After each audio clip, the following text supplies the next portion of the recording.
हुआ, धीरे धीरे बेटा श्याना होने लगा। मैया ने बेटे का लालन पालन किया। और भैया बेटा जब माँ की गर्भ में उल्टा लटका होता है तो परमात्मा से निवेदन करता है, हे प्रभु मुझे इस नर्क से बाहर निकाल दो और मैं इस पृथ्वी पर जाकर के तुम्हारा भजन करूंगा। भगवान कहते नहीं, उस पृथ्वी पर जाकर के तुम माया मोह में जकड़ जाएगा, मेरा भजन नहीं कर पाएगा। बच्चे ने कहा प्रभु मैं करूंगा, वादा करता हूं। तो भगवान ने क्या किया, उसी गर्भ में उस बच्चे की हथेली पर अपना नाम लिख दिया, ओम नमो भगवते वासुदेवाय नमः। अब जा तू, लेकिन मेरा नाम लेना मत भूलना, ध्यान देना। अब जब यहाँ मृत्युलोक पे बच्चे का जन्म हुआ और बच्चा अगर रुदन नहीं करता, आवाज थोड़ा सा बढ़ा दीजिए, बच्चा अगर रुदन नहीं करता तो माताएं बहनें क्या करती है, सबसे पहले उसकी मुट्ठी को खोलती है। और ध्यान देना, जिस समय बच्चे की मुट्ठी खुलती है ना तो कौन सी आवाज में रोता है, कहाँ गए कहाँ गए कहाँ गए। क्यों? क्योंकि उसी में, उस मुट्ठी में वो परमात्मा का नाम बंद करके लाया था, उस मुट्ठी को तुमने खोल दिया। ध्यान देना, गौर करना, कभी भी बच्चे की मुट्ठी मत खोलना, चाहे रुदन वो करे चाहे ना करे। जब धीरे धीरे बेटा सयाना हुआ, मैया को चिंता छाई, मेरा बेटा 12 वर्ष का हो गया है।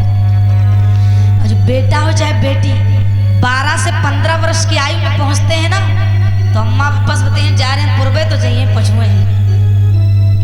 माँ बाप का कहना नहीं मानते क्योंकि ये उम्र ही ऐसी होती है। बेटा जब सयाना हुआ, मैया बोली है पिया एक काम करो कि मेरी बात सुनो पिया, दिल में गुनो और भावरिया दीजे डारी रे, अब बेटा सयानो होएगा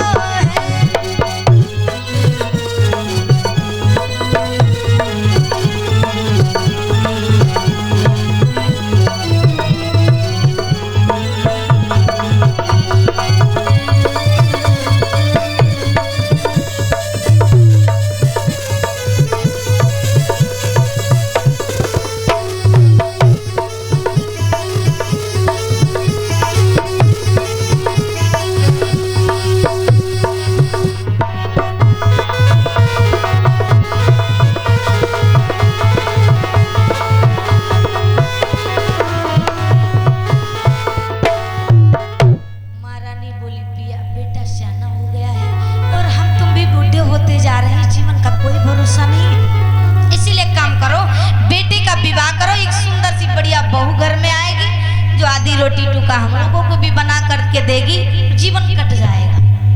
भैया माँ बाप के बहुत सारे अरमान होते हैं। और ये जयंती और नेहा बहन की तरफ से, बंदिया से ये 20-20 मुद्राओं का दान आया है। प्रभु से आशीर्वाद की कामना है। जिस समय मैया ने कहा तो उद्दालक मुनि ने कहा प्यारी बात तो सही कह रही है, लेकिन ध्यान रखना जब बेटी का विवाह आप लोग देखने के लिए जाना तो कुछ बातों का ध्यान रखना। कौन कौन सी? का, खा, गा, घा, अंगा। लोग कहते हैं अंगा खाली नहीं, बता रहे हैं। बिटिया का विवाह देखने के लिए आप जाओ तो सबसे पहले का से देखो उसका कारोबार, यानी कुछ काम वाम करता है। का से देखो उसका कारोबार और का से देखो लड़के का ज्ञान। ऐसा तो नहीं भैया बता रहे हैं बीए पास और डिग्री ले घूम रहे हैं, अमर जात का खौगा गाना है। का से देखो लड़के का ज्ञान और घा से देखो लड़के का घर द्वार। ऐसा तो नहीं बता रहे राजमहल और घर में टटियों को नहीं पड़ी। घा से देखो उसका घर द्वार और अंगा से देखो उसके अंग।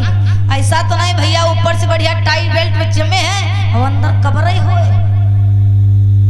तो ध्यान देना, जिस समय महाराज उद्दालक मुनि ने कहा है तो पहले नाई और ब्राह्मणों को भेजा जाता था विवाह तय करने के लिए। अगर उन्हें पसंद आ जाता था तो माता पिता चुपचाप आंखें बंद करके कर देते थे। लेकिन भैया मेरे माई बाप आजकल बिटिया दादा लोग देखने के लिए जाते तो भैया लोग फरमाइश करते हमको इतना दहेज चाहिए।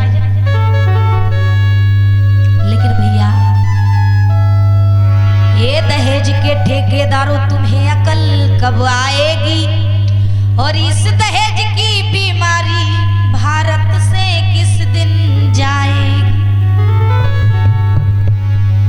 मैं तो यह कहती हूँ दहेज लेना भी कानूनन अपराध है और दहेज देना भी कानूनन अपराध है।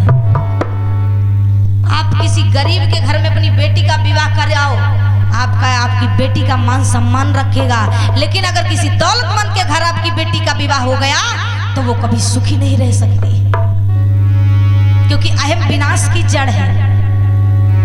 महाराज दौलतमुनि ने नाई और ब्राह्मणों को भेजा है, नाई ब्राह्मण जा रहे हैं, जाते जाते सारे प्रदेश में भ्रमण कर डाला, अंत में एक देश मिला। कौन सा?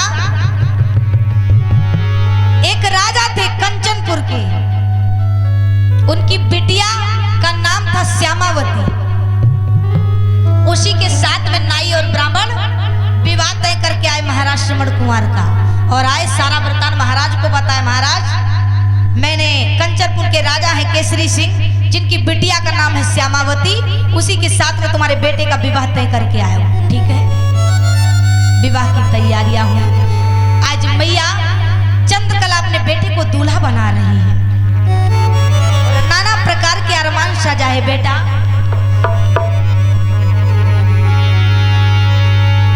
मैया अपने बेटे की आरती उतार रही है और बोली, बेटा ससुराल जाना तो थोड़ा सावधानी से रहना, क्योंकि बेटा कि काहे से छिड़कू तेरा जामा हरियाले बनने।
श्रवण कुमार की। पहले के बाराती हुआ करते थे, देवता भी बारात में जाते थे, चाहे बेटे की शादी हो, चाहे लड़के की शादी हो, चाहे बिटिया की शादी हो, चाहे कहीं भी हो।